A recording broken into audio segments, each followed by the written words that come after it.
Anaïs, bonjour. Allô, Benoît. Alors, tu as un calendrier, toi, au-dessus de ton lit?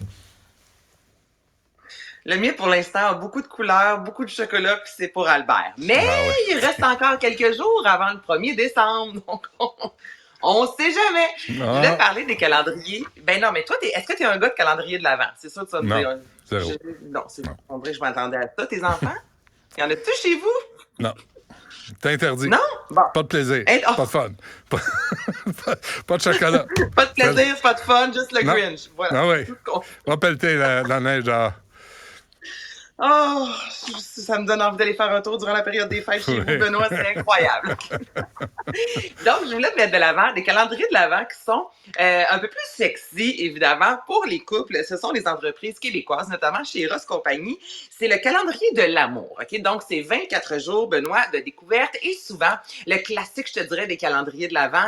On met de l'avant, bon, quelques jouets sexuels, mais là, celui-ci se concentre vraiment sur l'univers BDSM, mais on est vraiment dans l'initiation. Donc, un couple qui se dit, ben, on aimerait ça essayer, mais ça peut peut-être être quelque chose de gênant d'avoir comme ça un calendrier qui nous propose à tous les jours soit des objets, des dépositions, des mises en situation. Je trouve que c'est une belle façon. On vient comme nous tendre la main en disant, viens-t'en, je vais te montrer comment faire pendant 24 jours. Donc ça, c'est un des calendriers. Si jamais vous avez envie là, d'essayer cet univers-là, le calendrier de l'amour, c'est comme ça qu'il se nomme. Sinon, je trouve Non, ça mais vraiment attends, intéressant. Ça. Anaïs, à Vas-y, tous vas-y. les jours, les Ben, gens pendant t'écoutent 24 et jours. disent, ah non, à toutes les semaines, à tous les mois. Mais non, mais non, mais c'est le calendrier de Noël. On mange un chocolat par jour ou on fait autre chose une fois par jour, selon.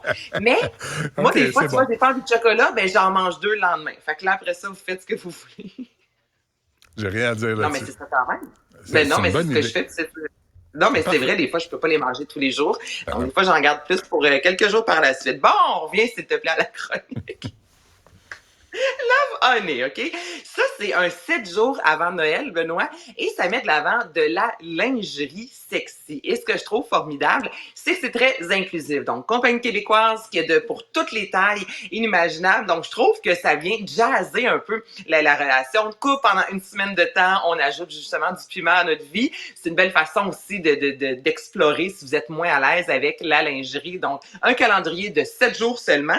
Et sinon, ce qui est de plus en plus, parce que souvent, lorsqu'on pense à les calendriers de Noël, on dirait que c'est pour le plaisir féminin. Je te dirais donc là, la même compagnie Love Honey a mis deux calendriers de l'Avent pour 12 jours seulement. Donc, il y en a un destiné aux femmes. Donc, on parle de jouets sexuels, du moins pour les gens ayant un vagin. Et il y a un autre calendrier de 12 jours pour les gens ayant un pénis. Donc, non, mais parce que souvent, on met le vagin, la femme de l'avant. Donc là, il y en a vraiment pour peu importe l'anatomie. Ce sont plein de calendriers de Noël. Si vous avez envie de pimenter votre vie d'ici le 24 OK. décembre prochain. OK. À une époque, on disait les gens qui ont un pénis des hommes, les gens qui ont des vagins des femmes, puis c'était plus Mais simple cette comme époque ça. est résolue, Benoît. Donc Non. maintenant, ce sont les gens qui ont une vulve ou un vagin, plutôt les gens qui ont un pénis. Et là, il y a des jouets pour tout maintenant, pour tout le Bon, monde. amusez-vous.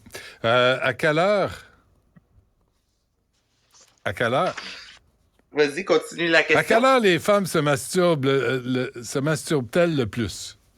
Écoute, il y a 10 000 femmes, Benoît, qui ont répondu. C'est Tenga, qui est une marque japonaise de jouets sexuels, qui a posé cette question-là sur son application. Tout d'abord, on dit que 72% des gens qui ont répondu, donc des femmes, ont dit on se masturbe, comparativement à 92% chez les hommes. Et c'est entre 19h30 et 23h30. Donc, c'est à ce moment-là que les femmes auraient un plaisir solitaire plus souvent. Et le mois de l'année, parce qu'on demandait aussi, c'est est-ce qu'il y a des mois où c'est un peu plus intense? C'est le mois de juillet, Benoît. Pourtant, il me semble souvent il y a des grosses chaleurs. Des fois, tu as juste envie de faire l'étoile dans ton lit tout nu puis attendre que la chaleur passe. Mais bon, donc en juillet, entre 19h30 et 23h30, c'est là qu'il y aurait le plus de masturbation. Et près de 88% des femmes disent, nous, on se masturbe avec un jouet sexuel. Donc, ça dresse un portrait de la masturbation chez la femme. Donc, quand votre douce va prendre un bain avec des bulles vers 20h le soir après avoir couché les enfants. Ben oui.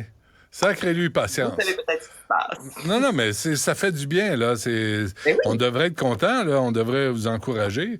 Si ça vous détend, si vous voulez qu'on participe, on va être là, on est de service. Mais, tu sais, autrement, ça peut faire du bien. Mais c'est drôle. On est de service. C'est la chose la moins sexy que j'ai entendue. On est de service en sacramouille, n'importe quand. T'es tellement d'adon, Benoît Dutrisac. Ah, je suis là pour ça. Je suis là pour aider. Tu le sais. Je suis là pour aider. Je sais, t'as le cœur sur la main.